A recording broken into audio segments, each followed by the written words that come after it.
Why most dreams never come true. 1. The dream versus the goal confusion. Most people treat a dream as a wish, something you hope for, rather than a goal, something you plan for. Wishes lack timelines, budgets, and action steps. Without breaking a dream into daily, measurable actions, it remains a fantasy. 2. Fear of sacrifice and discomfort. A dream often requires giving up comfort, security, or short-term pleasure. For example, wanting to write a novel but not sacrificing hours of TV or sleep. Dreaming of a fit body but avoiding sore muscles and diet changes. People subconsciously choose the ease of today over the effort of tomorrow. 3. The hidden reward of not trying. Psychologically, an unfulfilled dream can feel safer than a failed attempt. As long as you never fully commit, you can tell yourself, I could have done it if I really tried. Trying and failing destroys that protective illusion. So many people self-sabotage to preserve their self-image. 4. Lack of a why strong enough. Pain drives change more than pleasure. Most dreams are shallow desires, I want to be rich, without a deep emotional anchor. When obstacles arise, and they always do, the dreamer has no intense reason to push through. Only a powerful why, e.g., I refuse to let my kids grow up in fear like I did, can override the quitting impulse. 5. The planning fallacy and resource blindness. Humans are bad at estimating time, money, and energy needed. A dream like, start a restaurant, overlooks licensing, hiring, supply chains, marketing, and 80-hour weeks. When reality hits, the dreamer is overwhelmed and gives up, not because the dream is impossible, but because they didn't respect the real cost. 6. External noise and comparison. Social media shows only the highlight reel of others' dreams coming true. This creates two traps. Discouragement.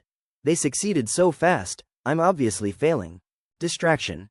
Chasing whatever dream looks shiny today instead of committing to one path. Splitting focus across 5 dreams means none get the sustained effort they need. 7. Timing and life phase mismatch. Some dreams belong to a specific season of life. Dreaming of being a rock star while caring for 2 toddlers or a sick parent isn't impossible, but it's improbable. People often refuse to adjust the when or how of their dream, so it stays perpetually, someday. 8. The absence of a feedback loop. Dreams fail when you work in a vacuum. Without honest feedback, mentors, customers, competitors, you repeat mistakes or persist in a broken approach. The dreamer who never asks, what am I missing, is doomed to spin their wheels. 9. Identity conflict. Your actions must match who you believe you are. If your dream requires becoming a different person, disciplined, assertive, public, but your self-image says, I'm the shy, lazy type, you'll resist the required changes. The dream dies because you won't kill the old identity. 10. Unacknowledged trade-offs. Every dream kills 1,000 smaller dreams. To become a doctor, you kill the dream of spontaneous travel for a decade. To build a business, you kill the dream of a stress-free 9-to-5. Most people refuse to consciously choose these deaths, so they live in indecision, and indecision is the slow death of any dream. Final perspective. Most dreams don't come true not because the world is cruel, but because the dreamer never fully enters into a contract with their dream, agreeing to the pain, the failure, the slow progress, and the sacrifice. The few that do come true are simply the ones where someone stopped dreaming and started doing, failing, adjusting, and refusing to quit. More idea. 1. The dream is someone else's, not yours. Many people inherit dreams from parents, culture, or peers, e.g., become a lawyer, get married by 30, buy a house. When you chase a borrowed dream, you lack internal fuel. Subconsciously, you'll resist it because your soul never signed up. That resistance feels like laziness or bad luck, but it's just misalignment. 12. The tyranny of small decisions. Big dreams die by 1,000 tiny compromises. Each day you choose. Sleep over early morning work. Scrolling over studying. Comfort over that awkward networking call. No single choice kills the dream, but the cumulative drift, day after month after year, slowly buries it. You don't fail, you just drift away. 3. Lack of an anti-dream, enemies to fight. A dream without a clear enemy is weak. The most realized dreams come from a specific problem you hate. Examples. I want to be fit is vague. I refuse to be winded playing with my kids like my father has fire. Most dreams lack a concrete villain or pain you're running from, so when motivation dips, there's nothing to push you. 14. The all or nothing trap. People believe a dream must arrive fully formed, the perfect book, the flawless business launch, the ideal relationship. When reality delivers messy progress, a mediocre first draft, a slow first sale, a clumsy conversation, they declare failure and quit. They never learned that dreams come true in ugly fragments, not gold medal moments. 15. Over-imagining the reward, under-imagining the process. Your brain releases dopamine just imagining the dream coming true: new house, applause, freedom. That partial reward reduces your drive to actually do the work. You've already tasted the emotional payoff for free. So you stay a dreamer, not a doer. The antidote, visualizing the grind, not just the glory, is rarely practiced. 16. Social punishment for early attempts. When you start reaching for a dream, especially an unusual one, people around you often react with skepticism: "Are you sure?" Mockery: "Oh, you're an artist now?" Concern, disguised as fear: "Be realistic." Most people can't tolerate that social friction. They shrink back into the familiar, approved life. The dream doesn't fail, it gets socially starved. 17. No external commitment mechanism. Private dreams die easily. If no one knows your dream, there's no accountability, no deadline, no witness to your quitting. You can abandon it silently with zero shame. Without a public stake, a mentor, a coach, a partner, even a rival, the path of least resistance is always to let it fade. 18. The myth of someday. Someday I'll write that book. Someday I'll travel. Someday is a safe parking lot. It lets you feel noble without acting.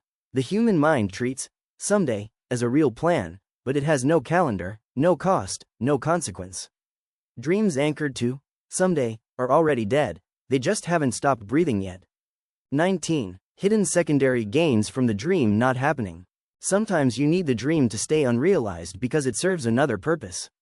Examples: if I never try acting, I can't be rejected. If I stay poor, I can blame money instead of my own choices. If my startup fails, I get sympathy instead of having to succeed again. The unfulfilled dream becomes an identity shield. Letting it come true would remove that protection. 0. Lack of a ritual or system. People rely on motivation, which is unreliable. Dreams that come true run on systems, daily habits, scheduled blocks, automatic actions. Example: motivation-based. I'll practice guitar when I feel inspired. System-based. I practice 20 minutes every morning at 7 a.m., no feeling required. Most dreamers have no system. They wait for a mood that rarely arrives. 21. The plateau of latent potential. Every dream has a hidden valley. A long period where you see zero visible progress despite consistent effort, e.g., months of writing before anyone reads it, years of strength training before visible muscle. Humans are terrible at sustaining effort without feedback. They quit during the valley, right before the breakthrough. The dream didn't fail, they quit 1 week early. 22. No fallback commitment. Ironically, dreams that come true often have a plan B, not because plan A is weak, but because having a safety net removes terror. Example: I'll keep my day job until the business pays me. Without that, pure desperation leads to bad decisions or total abandonment when rent is due. Unrealistic, all-in bets usually fail, sustainable pressure wins. 23. The comparison graveyard. You don't just compare your dream to other successes, you compare your real, messy day to their highlight reel. This causes shame: I'm so behind. Distraction: maybe I should do what they're doing. Deflation: why even try? Most dreams die not because they were impossible, but because the dreamer lost heart looking sideways instead of forward. 24. Underestimating boredom persistence. The early stage of a dream is exciting. The middle stage, week 47 of the same routine, the same rejections, the same small steps, is boring. Most people can't endure boredom. They need novelty, so they drop the dream for a new shiny one. Repeat forever. The graveyard of dreams is filled with people who had passion but no boredom tolerance. 25. The dream wasn't specific enough to fail. Vague dreams never come true, because you can never check the box. Be happy, be successful, be healthier. These are directions, not destinations. Without a concrete target, run a 5K in under 25 minutes by December, there's no finish line. You wander aimlessly, feel unsatisfied, and eventually call the whole thing a failure. But the real failure was never defining the win. Final punchline. Most dreams don't come true for the same reason most seeds don't become trees. Conditions are rarely perfect, attention wanders, pests, fear, distraction, comparison, attack, and most people forget to water them daily. The few that survive aren't luckier, they were simply attended to when no one was watching. 26. The Dream Death by Good Enough. Many dreams don't die in flames, they die by suffocation. You get a decent job, a decent partner, a decent apartment. The pain isn't sharp enough to force change, but the dream slowly feels unnecessary. You trade the extraordinary for the comfortable. The dream isn't rejected, it's outgrown by your own lowered standards. 27. The Identity Lock of Past Success. If you were once the smart kid, the athletic one, or the natural talent, your identity is built on ease. A real dream requires looking foolish, failing publicly, and being a beginner again. That feels like identity death, so you avoid the dream to protect the old self. Past success becomes a prison, not a platform. 28. No permission to destroy. Every dream requires destroying something else. A habit, a relationship, a reputation, a comfort zone. Most people wait for permission that never comes. They want a sign, a green light, a guarantee that destruction will be worth it. Without permission to burn the old, they remain frozen. And frozen dreams are just pretty corpses. 29. The Microwaved Expectation. We live in an age of instant answers, same-day delivery, and 15-minute fame. Dreams, however, operate on agricultural time, seasons, not seconds. Most people unconsciously expect their dream to arrive like an Amazon package. When it doesn't, they declare the process broken, not their patience. The dream dies because the timeline was delusional from day one. 30. Over-honoring, realistic advice. You ask for advice from people who have never done what you want to do. They say, be practical. You listen because they love you. But their realism is just the map of their own fear. Following safe advice from unsafe people kills more dreams than failure ever will. 31. The Clean Slate Fantasy. Many people believe they need perfect conditions, quit the job first, move to the new city first, find the perfect partner first. They refuse to take one small, ugly step from where they are. So they wait for a clean start that never arrives. The dream becomes a hostage of an imaginary future. 32. Pornography of the dream, literal pattern. There is a strange addiction to consuming content about dreams rather than doing them. Reading business biographies instead of starting one. Watching fitness influencers instead of lifting. Following travel vloggers instead of booking a ticket. The consumption feels like progress. It's not, it's a pacifier. The dream dies of vicarious living. 3. The unspoken reward of resentment. An unfulfilled dream gives you something valuable, the right to complain. If only I had. Becomes a social script that earns sympathy, identity, and belonging in victim communities.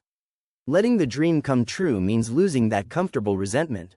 Some people secretly prefer the familiar ache of, almost, over the scary responsibility of, finally. 34. Fragile dream, fragile execution. Some dreams are structurally brittle, they require one specific, narrow path. Example. I will be a famous actor in Hollywood.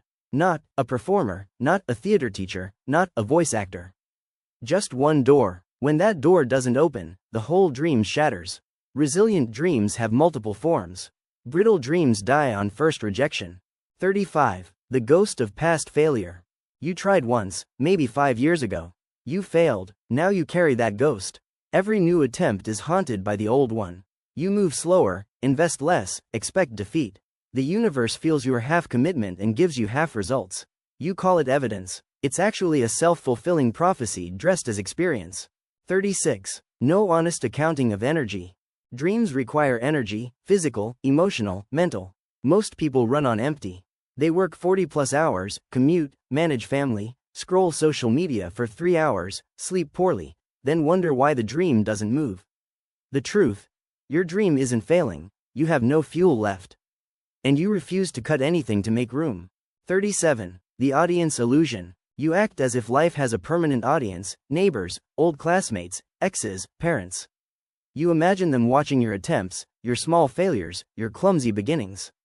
That imagined audience paralyzes you. But here's the secret, almost nobody is watching. Most people are too busy with their own unfulfilled dreams to notice yours. The prison is imaginary. 38. The endless preparation loop. I need to learn more. Read one more book, take one more course, save a little more money. Preparation becomes a permanent residence. It feels productive but never delivers. At some point, preparation is just elegant procrastination. The dream never comes true because you never boarded the plane. You just packed forever. 39. Undiagnosed awe of failure. Some people are secretly in love with failure. Not consciously, but failure gives them drama, story, identity, and escape from responsibility. A successful dream means ordinary life, no excuses, and being visible. Failure means hidden safety. When you fall in love with the safety of almost, you will unconsciously sabotage any real success. 40. The final, hardest truth. Most dreams were never meant to come true. Some dreams are not destiny, they are compasses. They exist to point you in a direction, not to deliver you to a destination. The dream of being a rock star at 20 points you to music, which gives you joy for life. The dream of a startup teaches you resilience even if it fails. The dream dies, but the person you become trying is the real prize. Most people miss this. They mourn the dead dream and never see what it grew in them. One closing distinction. There is a difference between a failed dream and a completed dream. A completed dream teaches you. A failed dream you quit halfway teaches you regret. Most dreams don't come true because people stop it. This is hard, instead of waiting for, this is hard, but I'm still here. The ones that come true are not the best dreams. They are simply the most stayed with. Subscribe before you stay stuck another year.